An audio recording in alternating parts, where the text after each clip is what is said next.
One of them built a bomb large enough to collapse two of the tallest buildings in the world. Another used his medical license to quietly poison his patients one by one. And another ran a criminal empire worth $100 million a year. From inside a prison cell. All 7 of them ended up in the same place. A place so extreme, so deliberately suffocating, that even seasoned corrections officers describe it in hushed tones. Welcome to ADX Florence, the only federal Supermax prison in the United States. And today, we are going inside. ADX Florence sits on the outskirts of a small town in Fremont County, Colorado. It was built for one reason: to hold the men America decided it simply could not risk keeping anywhere else. Inside these walls, inmates spend 23 hours a day alone, in a 7 by 12-foot concrete cell. No windows worth speaking of. No human contact. Just concrete, silence, and time. As the former director of the Bureau of Prisons once put it, ADX was built to control a very small subset of the inmate population who showed absolutely no concern for human life. These are 7 of those men. If you enjoy real, gripping prison documentaries and true stories, don't forget to like this video, leave a comment, and share it with your friends and family. Hit that subscribe button and turn on notifications so you never miss more shocking and exclusive content. Number 1. Ramzi Yousef. He arrived in the United States on a stolen Iraqi passport. He had no job, no legal status, no permission to be there. But he had something far more dangerous than any of that. A plan. This was Ramzi Yousef. Born April 27, 1968 in Kuwait to Pakistani and Palestinian parents. Trained as an electrical engineer in the United Kingdom. And trained in bomb making in the mountains of Afghanistan. By the time he touched down in New York City in September 1992, he already knew exactly what he was going to do. For months, Yousef and his associates worked quietly. They gathered materials, assembled components, rented a van, and built a bomb weighing over 1,300 pounds. His target was the North Tower of the World Trade Center. But his goal was not just damage. Investigators would later reveal that Yousef wanted the North Tower to collapse onto the South Tower, killing tens of thousands of people in a single afternoon. On February 26, 1993, the van was driven into the underground parking garage of the North Tower and detonated. 6 people were killed. Over 1,000 were injured. 50,000 people were evacuated from the buildings that day. And that same evening, Ramzi Yousef boarded a flight to Pakistan. He was already gone before the smoke cleared. What investigators found next shocked even experienced agents. Yousef had not stopped planning. He had moved on to something even larger. A plot known as Bojinka, targeting 11 commercial airliners simultaneously over the Pacific Ocean. He also plotted to assassinate Pope John Paul II. He explored killing Pakistan's Prime Minister. This was not a man who did things once. Yousef was captured in Pakistan in February 1995, nearly 2 full years after the World Trade Center attack. He was returned to America in chains and convicted in November 1997. The judge sentenced him to 240 years in federal prison. No parole. No possibility of release. He was sent directly to ADX Florence, where he remains to this day, in a concrete cell, 23 hours a day.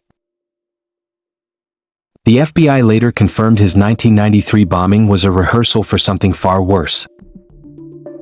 His uncle, Khalid Sheikh Mohammed, would return 8 years later to finish what Ramzi started. September 11, 2001. Number 2 Zacarias Moussaoui. He sat in a federal courtroom in Virginia, looked directly at the families of the September 11th victims seated behind him, and smiled. This was Zacarias Moussaoui. Born May 30, 1968 in France. A French citizen. And the only person ever convicted in an American civilian court of a crime connected directly to the September 11th attacks. He is the sole person in the entire United States legal system who carries that conviction. One man, one trial, one verdict, and a life sentence that will never end. Moussaoui had been arrested on August 16, 2001. Less than 4 weeks before the attacks. He was flagged by flight school instructors in Minnesota, who grew suspicious when he showed intense interest in learning to fly large commercial aircraft, but expressed no interest whatsoever in learning how to land one. Prosecutors alleged he was to be Al-Qaeda's so-called 20th hijacker. Moussaoui himself claimed he was planning a separate attack of his own. Either way, the jury did not believe him when he tried to distance himself from the plot. In May 2006, he was sentenced to life in prison without the possibility of parole. He was transferred to ADX Florence the same month. But what made this case even more disturbing came years later. Moussaoui filed handwritten complaints from inside his ADX cell, claiming that total isolation was psychological torture. He called it unbearable. He said he was suffering. The same man who smiled at grieving families in a courtroom was now writing letters about his own suffering. The irony was not lost on the country. He remains at ADX Florence today, alone, in silence, as his victims' families have lived with their grief for over 2 decades. Number 3 Timothy McVeigh. He was a Gulf War veteran, an American soldier, a man who had served the country he would later try to destroy. Timothy James McVeigh. Born April 23, 1968 in New York. Decorated in the Gulf War. And then radicalized by a hatred so deep, so personal, that it would eventually consume everything around him. McVeigh spent months planning. He studied the layout of the Alfred P. Murrah Federal Building in Oklahoma City. He sourced ammonium nitrate. He filled a rented Ryder truck with over 5,000 pounds of explosives. Then he waited for the right morning. On April 19, 1995, he drove that truck to the front of the Murrah building. He lit the fuse, and he walked away. The explosion destroyed more than a third of the building. It damaged or destroyed 324 other buildings nearby. It hurled glass and metal for blocks in every direction. 168 people were killed, including 19 children, who were inside the building's daycare center that morning. 684 others were injured. It remains the deadliest act of domestic terrorism in United States history. McVeigh was arrested the same day, pulled over by a state trooper for driving without a license plate. He was carrying a concealed weapon. Within days, forensic evidence connected him directly to the bomb. He was convicted on June 2, 1997, and sentenced to death. He was sent to ADX Florence while awaiting execution. From his concrete cell there, he wrote a 1,200-word essay claiming the bombing was morally justified. He showed no regret, no remorse. The day before his execution, he wrote that he was sorry those people had to lose their lives, but said, "That's the nature of the beast." Timothy McVeigh was executed by lethal injection on June 11, 2001. But the 19 children he killed in that daycare never got the chance to grow up at all. Number 4, Robert Hanssen. For 22 years, he went to work every morning. He showed his badge. He sat at his desk. He attended meetings. And the entire time, he was selling America's most classified secrets to its deadliest enemy. Robert Philip Hanssen. Born April 18, 1944 in Chicago. A 25-year veteran of the Federal Bureau of Investigation. A man trusted with some of the most sensitive counterintelligence operations in the country. And the most damaging spy in FBI history. Hanssen began selling secrets to the Soviet Union in 1979. Just 3 years after joining the FBI, he operated under the alias Ramon Garcia. He communicated through dead drop locations, leaving packages of classified documents in public parks and ordinary suburban locations. He revealed the identities of Russian agents who had been secretly working for the United States. He exposed an underground tunnel the FBI had secretly built beneath the Soviet embassy. He handed over information that directly led to the execution of at least 3 American assets inside Russia. In exchange, Moscow paid him over $1.4 million in cash, diamonds, and Rolex watches. He kept going for 22 years. The FBI never caught him from the inside. They eventually paid a foreign intelligence source $7 million just to obtain a file that helped them identify who the mole was. He was arrested on February 18, 2001. Caught in the act of making a dead drop at a park near his home in Virginia. When the FBI agents surrounded him, Hanssen looked at them and said quietly, "What took you so long?" The Department of Justice described his espionage as possibly the worst intelligence disaster in United States history. To avoid the death penalty, he pleaded guilty and was sentenced to 15 consecutive life terms. He was sent to ADX Florence in July 2002. He spent the rest of his life in solitary confinement, 23 hours a day. Number 5, Michael Swango. His patients trusted him completely. He was their doctor. And one by one, he killed them. Michael Swango. Born October 21, 1954 in Tacoma, Washington. A former United States Marine. A medical school graduate. And a man who kept a private notebook filled with handwritten entries describing the joy he felt each time one of his patients died. Prosecutors read those passages aloud in court.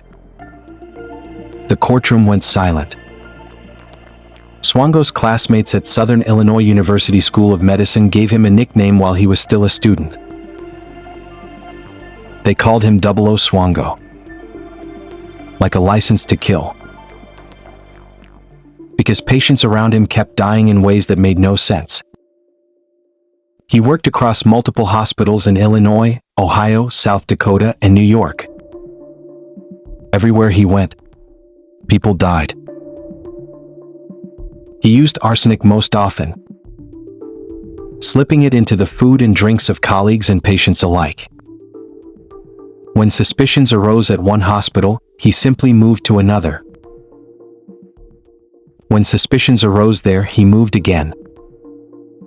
He used forged documents to secure medical positions he should never have been allowed to hold.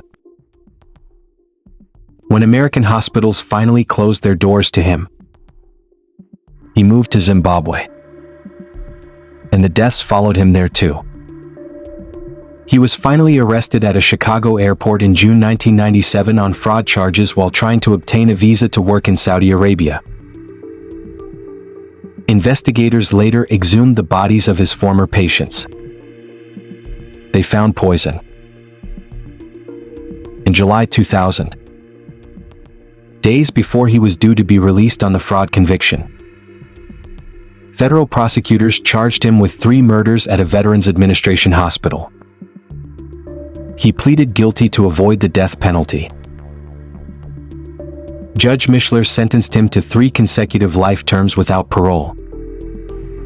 Investigators and author James Stewart believe circumstantial evidence links Swango to at least 35 deaths, and suspect the real number may be as high as 60. Swango himself has never cooperated further. He was sent to ADX Florence at his own request, after being stabbed by another inmate while in general population. He asked to be buried alive rather than risk being killed by the prisoners he now shared a building with. He has been there ever since, in a concrete cell, 23 hours a day, alone with whatever is in that notebook. Number 6. Larry Hoover. He was already serving 150 to 200 years for murder. And yet, from inside a state prison in Illinois, he was still running everything. Larry Hoover. Born November 30th, 1950 in Chicago. Founder of the Gangster Disciples, a street gang that would eventually spread to 28 states across America, with an estimated 30,000 members. And at its peak, it generated an estimated $100 million a year in drug revenue in the state of Illinois alone. Hoover had first been sentenced back in 1973 for the murder of 19-year-old William Young, a drug dealer who had crossed him. He was 22 years old at the time. The judge gave him 150 to 200 years. Most people assumed that was the end of Larry Hoover. It was not even close to the beginning of the end. From behind prison walls, Hoover built his gang into one of the most powerful criminal organizations in American history. He used coded messages, coded letters, trusted lieutenants on the outside. Federal agents spent 17 years building a case against him. In 1995, Operation Headache brought down 39 Gangster Disciples members in one sweep. In 1997, Hoover was convicted on all 40 federal counts, including conspiracy, extortion, money laundering, and running a continuing criminal enterprise.